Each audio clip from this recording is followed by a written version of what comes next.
Hello guys, ഇത് miracle fruit. ഇതിൻ്റെ പ്രത്യേകത ഒരു ഇതെല്ലാവർക്കും അറിയാവുന്നതാണ്. കഴിച്ചു കഴിഞ്ഞാൽ മധുരം ഉണ്ടാവും. പിന്നെ പച്ചവെള്ളം കുടിച്ചാലും ഉപ്പ് തിന്നാലും ഒക്കെ മധുരമായിരിക്കും. അതിൻ്റെ ഒരു ചെടിയുണ്ട് ഇവിടെ. ഇതൊക്കെ അതിൽ കിട്ടിയ ഒരുപാട് ഫ്രൂട്ട്സ് ഉണ്ടാവും. ഏകദേശം ഒരു 7 അടിക്ക് വലിപ്പമുള്ളതാണ്.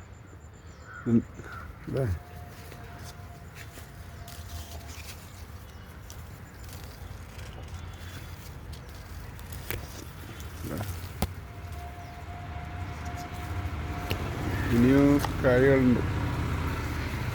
ഇത് അത്യാവശ്യം ഒരു വെള്ളമൊക്കെ കറക്റ്റ് കിട്ടണമെങ്കിൽ നന്നായിട്ട് കായ് പിടിക്കും. മരം ചെടി ഇത് ഏകദേശം ഒരു 6 അടിയൊക്കെ വലിപ്പമുണ്ട്. ഇത് നമ്മളെ ബോഗൺവില്ല. ഇത് ഫ്ലവർ പിടിച്ച് വരുന്നത് ഒക്കെ നല്ല കളറാണ്. ഫ്ലവർ പിടിച്ച് വരുന്നേ ഉള്ളൂ. റെഡ് അത്യാവശ്യം ഉണ്ടായിട്ടുണ്ട്.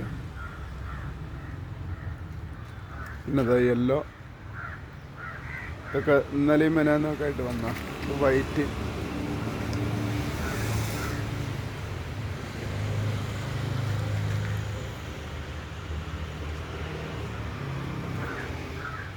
വേറൊരു കളറാണ്.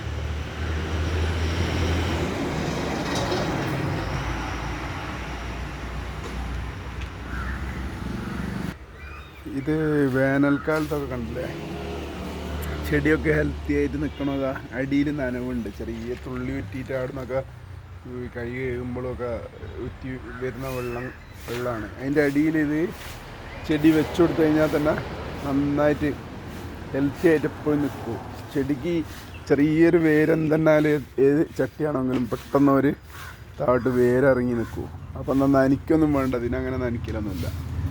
ആ വെള്ളം അടിയിലുള്ള വെള്ളത്തിൻ്റെ അടിയിൽ ചെറിയ വേരുണ്ട്, അതിന്മേൽ തന്നെ ഇതായിക്കോളും. അവിടെ നിന്ന് കൈ കഴുകി കൊടുത്താൽ മതി. നമ്മൾ നോർമലി അങ്ങനെ യൂസ് ചെയ്യുന്ന പിന്നെ വെള്ളം തന്നെ മതി. പിന്നെ എക്സ്ട്രാ ഒഴിക്കലോ അത് ബുദ്ധിമുട്ടായിരിക്കുമല്ലോ, എപ്പോഴും ഇങ്ങനെ ഒഴിച്ചിട്ട് ആക്കലാണ്. അപ്പോൾ ഇങ്ങനെയുള്ള തണുപ്പുള്ള സ്ഥലത്ത് കൊണ്ടുവച്ച് കഴിഞ്ഞാൽ നമുക്ക് നനയ്ക്കുകയും വേണ്ട, നോർമലി നന്നായിട്ട് ഇത് ഫ്രഷായിട്ട് നിന്നോളുകയും ചെയ്യും.